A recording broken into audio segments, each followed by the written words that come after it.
মাহফিলের মধ্যে এমন মানুষ এসেছেন যার মাও নাই রে, যার বাবাও নাই, ঠিক না বেটি?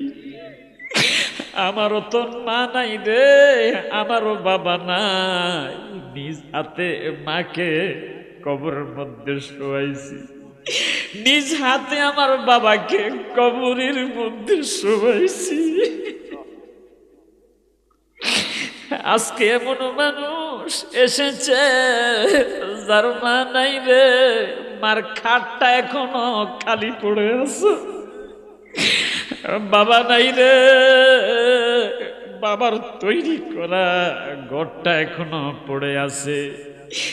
একদিন আপনারও মৃত্যু হয়ে যাবে, আপনার জন্য আপনার ছেলে সন্তানগুলো আব্বা আব্বা বলে কাঁদবে। বেলালকে ডাক দিলেন, বেলাল, ইয়া রাসূলুল্লাহ,